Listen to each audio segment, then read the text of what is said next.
আসসালামু আলাইকুম ভিউয়ার্স, সবাইকে অগ্রিম নববর্ষের শুভেচ্ছা।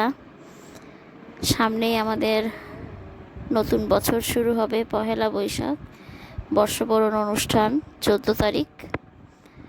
তো নববর্ষকে সামনে রেখে আমাদের কিছু প্রস্তুতি ছিল আজকে, কারণ আগামীকালকে শুক্রবার, শনিবার ছুটির দিনটাতে আসলে বাইরে বের হতে ইচ্ছে হয় না। তো এই কয়দিনের মধ্যে সব প্রস্তুতি আমরা গ্রহণ করে ফেলেছি। স্কুল খোলার পরে ছাত্রছাত্রী যারাই ছিল তাদেরকে নিয়ে, আর আজকে মঞ্চসজ্জা, তারপরে র্যালিতে যাওয়ার একটা প্রস্তুতি, সব কিছু মিলে একটা প্রস্তুতি গ্রহণ করেছি। আমার এই যে দেখতে পাচ্ছেন ডালাগুলো একদম ভেঙে চুরে পোকা খেয়ে নিছিল, এটাকে কাগজ টাগজ দিয়ে এটার মধ্যে কোনো রকমের রং লাগিয়েছি। এই যে ফুলটা ছিল এটা 2019 সালে কেনা, কিন্তু সংরক্ষণের অভাবে এমন অবস্থা হয়েছিল। তো যাই হোক, এটাকে আবার পুনরায় কালার টালার করে নিচ্ছি, কারণ এগুলা রেলি প্লাস মঞ্চসজ্জার কাজে ব্যবহৃত হবে। বাচ্চাদের রিহার্সেলের অংশটা দেখাবো না, কারণ ওটা টপ সিক্রেট থাক, বা যা কিছুই পরিবেশন করবে বাচ্চারা ওটা ওই দিন দেখাবো। তো প্রস্তুতি স্বরূপ কিছু কাজ করলাম, কিছু সরঞ্জাম তৈরি করলাম, মঞ্চ প্রস্তুত করলাম, স্কুলটাকে একটু আলপনা দিয়ে রাঙালাম। 14 তারিখ সকালবেলা যেতে হবে র্যালিতে আমাদেরকে, ইতিমধ্যে আমরা জানতে পেরেছি। তারপর বিদ্যালয়ে এসে অনুষ্ঠান করতে হবে। ভিউয়ার্স, কি অবস্থা, কালার টালার চলে গেছে, তারপরে পোকা খেয়ে ফেলছে। এগুলাকে একটু কালার দিয়ে আমি ঢেকে দিচ্ছি।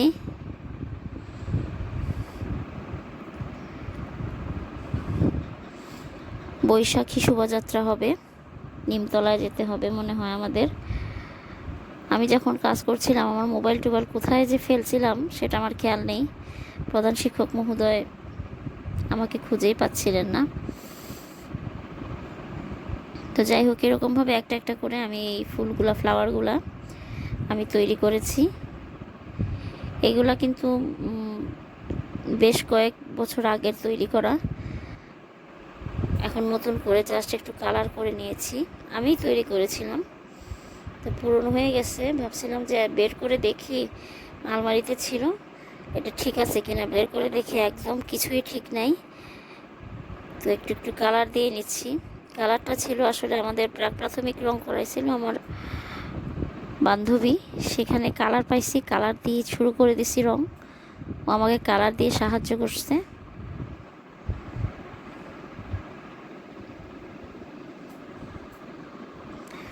পহেলা বৈশাখ আসলে বাঙালির প্রাণের উৎসব, কারণ এটা সব ধর্মের মানুষ, সব বর্ণের মানুষ একত্রিত হয়ে এটা এখন জাতীয় উৎসবে পরিণত হয়েছে। আর এখন তো আমরা যারা সরকারি কর্মচারী যারা আছে সেটার একটা মানে বোনাস পাওয়া হয় উৎসব, বৈশাখী উৎসবের যে ভাতা বা বোনাস।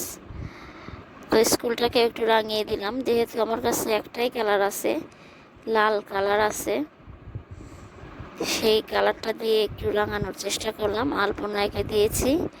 যেখানে অনুষ্ঠান করব, এটা হচ্ছে আমাদের স্কুলে ঢোকার যে রাস্তাটা, মানে বারান্দা, সেই বারান্দায়, এই বারান্দা দিয়ে যে রুমে প্রবেশ করব, অর্থাৎ যে রুমে অনুষ্ঠান হবে, সেখানে পুরোটাই আমি একটু আলপনা দিয়ে দিয়েছি, যেহেতু রং ছিল বেশি।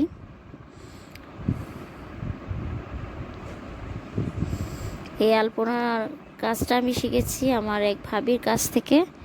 আমার কাজিন, আমার ফুফাতো ভাইয়ের ওয়াইফ, ওনার বাড়ি চিটং। উনি বিয়েতে, মানে আমার ফুফাতো বোনের বিয়েতে নিজে আলপনা করেছিলেন, এই কাজটা উনি জানেন। তো ওনার হেল্পার হয়েছিলাম, হেল্পার হয়ে এই কাজটা শিখে ফেলেছি। অনেক বছর পর আবার আমি নিজে এটা ব্যবহার করলাম। আসলে যে কোনো বিদ্যাই শেখা থাকলে সেই বিদ্যাটা পচে যায় না। সব কিছু পচে যেতে পারে, সব কিছু শেষ হয়ে যেতে পারে, কিন্তু বিদ্যা, শিক্ষা এগুলো কখনো শেষ হয় না। এটা আপনার মাঝে থেকে যাবে, এর কোনো শেষ নাই। তাই আমি যখন যেটা শেখার সেটা শিখে ফেলি, কেউ কিছু করেছে সেটা ভালো লাগলে দেখে আমি শেখার চেষ্টা করি। আমি মাত্র আধা ঘন্টা সময় পেয়েছি, কারণ স্কুল ছুটি হওয়ার টাইম হয়ে গিয়েছিল। সকাল থেকে যদি আলপনা দিতাম সম্ভবত পুরো স্কুল একদম দেয়াল সহ নাঙাতে পারতাম, কিন্তু শেষ বেলায় আলপনা দিয়েছি। এদিকে ছুটির সময় হয়ে যাচ্ছে, চলে যেতে হবে, কারণ আমি একা স্কুলে থাকার রিস্ক নিব না। আর সবারই বাসায় কাজ আছে, সারা দিন থাকার পরে ওভারটাইম করা এটা আসলে খুব কষ্টকর। তাই আমাদের টাইমের ভিতরেই ওভারটাইমের কাজটা আমি করে দিয়েছি।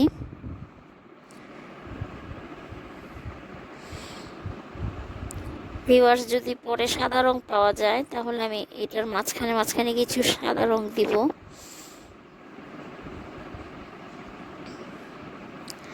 তবে বাচ্চারাও খুব উৎসাহ পায়, বাচ্চারা দাঁড়িয়ে দাঁড়িয়ে দেখছিল কালার করতেছি। আর স্কুলটা মনে হচ্ছিল মানে আমাদের পহেলা বৈশাখ চলে আসছে এরকম একটা ভাব।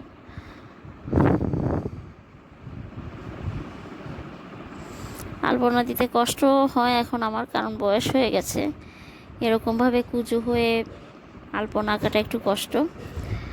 এখন ভিউয়ার্স, যেখানে আমাদের অনুষ্ঠান হবে, নাচ গান এগুলো হবে, মঞ্চ, সেই মঞ্চের মধ্যে একটু আলপনা করে নিচ্ছি ফ্লোরের মধ্যে।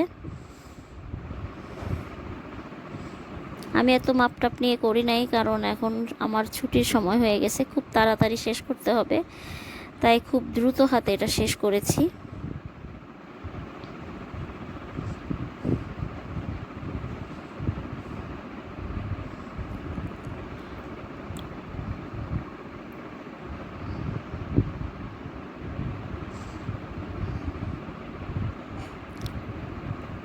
আমি যদি সাদা রং পাই পরে এটার মাঝখানে মাঝখানে এমনভাবে রেখেছি যেন মাঝখানে আমি সাদা রংটা পরে দিতে পারি বা ব্যবহার করতে পারি, তাহলে এটা আলপনাটা ফুটে উঠবে।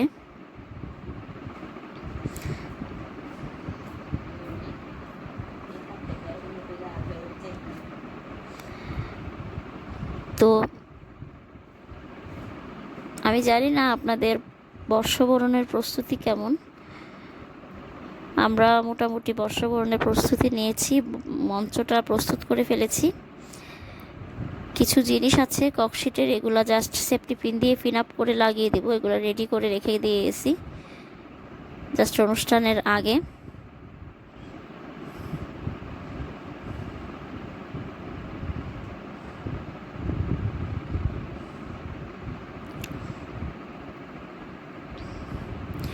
আমার আসলে অবস্থা খারাপ, কারণ আমি যখন কাজ করছিলাম তখন একদম মানে পোশাক টোশাকের অবস্থা খারাপ ছিল। আপনারা এটা দেখে আবার কিছু মনে করবেন না, কারণ এরকম কাজ করতে হলে কাপড় চোপড় একদম টাইট ফিট করে বেঁধে তারপরে করতে হয়, না হলে ড্রেস নোংরা হয়ে যায়। এখন দিচ্ছি আমাদের অফিস রুমের সামনাটা, যেখানে এসে ঢুকেই মানে আলপনাটা দেখা যাবে, সেই জায়গাটা। সবাই আমাকে উৎসাহ উদ্দীপনা দিচ্ছিল।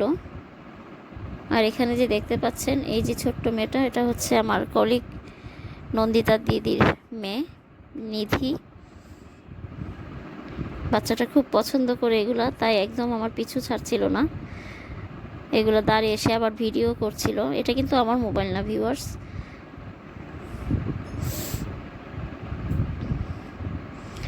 একদম দ্রুত সময়ে দিয়ে দিলাম, কারণ যাওয়ার সময় ছুটি হয়ে গেছে। মানে সারাদিন যদি আরেকটু সময় নিয়ে দিতে পারতাম তাহলে আলপনাটা হয়তো আরেকটু ভালো হতো। যাই হোক, মোটামুটি হয়েছে। আর কালারেরও অভাব ছিল, মাত্র একটা কালার দিয়ে এরকম আলপনা করা, এটা কোনো রকম একটু করেছি। যদি এটার মধ্যে হোয়াইট কালারটা দেওয়া যেত খুবই সুন্দর হতো।